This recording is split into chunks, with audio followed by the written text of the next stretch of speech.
एक खूबसूरत बहस। शाम को लाइब्रेरी में क्या हुआ था। मित्रों, कहानी शुरू करने से पहले मैं उम्मीद करती हूँ वीडियो लाइक कर दीजिए, चैनल को सब्सक्राइब कर दीजिए। चलिए कहानी शुरू करते हैं।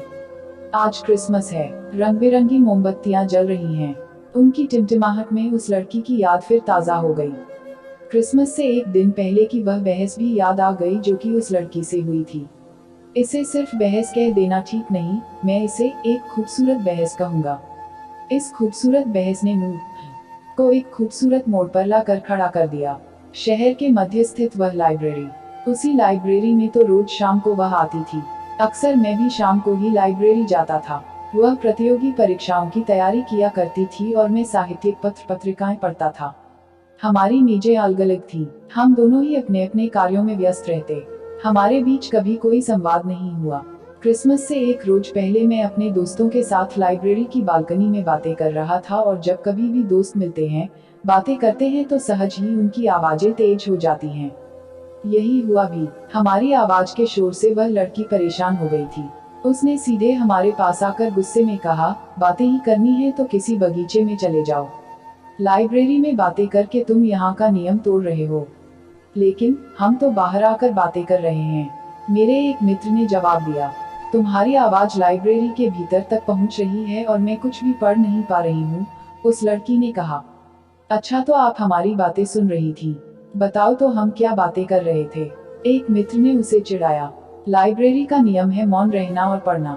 यदि आप नियम तोड़ोगे तो मैं लाइब्रेरियन से शिकायत करूंगी, लड़की ने गुस्से से कहा। एक नियम और भी है, पत्र पत्रिकाओं को खराब नहीं करना। आप उन पर कैलकुलेशन करके उनको गंदी करती हो। हम भी लाइब्रेरियन से शिकायत करेंगे, मैंने कहा। बहस बढ़ती ही जा रही थी। किसी ने ठीक ही कहा है, भैंस के सामने बीन बजाने से क्या फायदा। वैसे भी चिकने घड़े पर पानी नहीं ठहरता। वह लड़की हमको व्यंग्य करके पैर पटकती हुई हॉल में चली गई।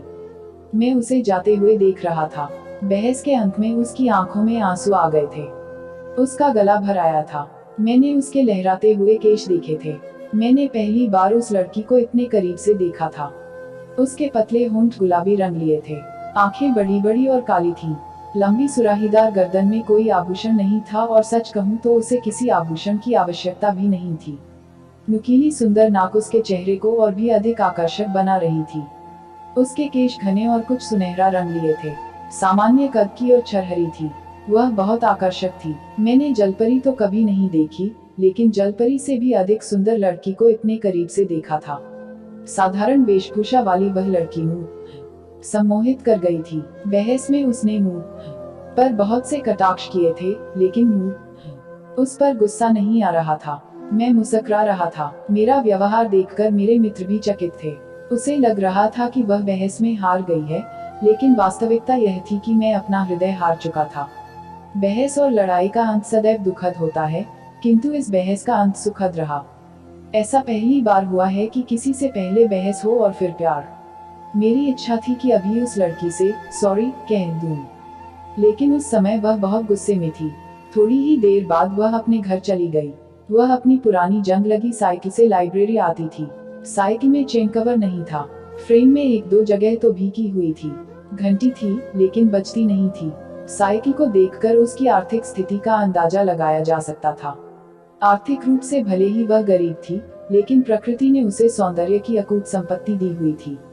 मैं उसी के विषय में सोच रहा था। पंखे में भी उसी का चेहरा दिखाई दे रहा था। हवा से हिलता पर्दा उसके लहराते केशों की स्मृति कराता। मैं घड़ी देखता तो उसमें भी वही नजर आती। दीवार में भी उसी का अक्स था। मैंने दीवार को ही कई बार सॉरी कह दिया। मुंह उसी के ख्याल आते रहे। सच तो यह है कि मैं प्रेम में पड़ गया था, लेकिन क्या यह प्रेम एक तरफा था? यही जानने के लिए दूसरे दिन लाइब्रेरी जाना जरूरी था। दूसरे दिन मैं लाइब्रेरी खुलने से पहले ही वहां पहुंच गया था। मेरी जेब में कुछ टॉफियां थी, जो मैंने रास्ते की दुकान से खरीदी थी। 15 मिनट के बाद लाइब्रेरी का गेट खुला। मैं उसके आने का इंतजार करने लगा। मैंने घड़ी देखी, उसके आने में आधे घंटे का समय शेष था। इंतजार का आधा घंटा आधे माह की तरह लंबा लगा। वह आए और अपनी सीट पर जाकर बैठ गई। मैं हिम्मत जुटाकर उसके पास पहुंचा और मैरी क्रिसमस कहकर टॉफियां उसकी ओर बढ़ा दी। वह हौले से मुस्कुराए और एक टॉफी उठाकर बोली, same to you, thank you. कल शाम को आपसे मेरी बहस के लिए मैं शर्मिंदा हूँ, मैंने कहा। रात गई, बात गई, उसका मुहावरेदार उत्तर सुनकर मैं भी मुस्कुरा दिया। There are many gifts under the Christmas tree, but the best one is the gift of your friendship। यह वाक्य मैंने क्रिसमस पर कहीं पढ़ा था, उसके सामने कह दिया। जवाब में वह अपना दाहिना हाथ मेरी ओर बढ़ाकर बोली, shake hand and Holi Christmas. और हमारी दोस्ती का श्री गणेश हो चुका था। बातों ही बातों में उसने बताया कि उसका घर बहुत छोटा है और सदस्य अधिक हैं। घर के पास ही लोहा बाजार है, कुछ लघु उद्योग भी हैं।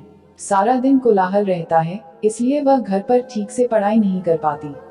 बीते दिवस की बहस और कटाक्ष के लिए उसने भी खेद व्यक्त किया। वह सब तात्कालिक था, मैंने कहा। इस पर वह हंसने लगी।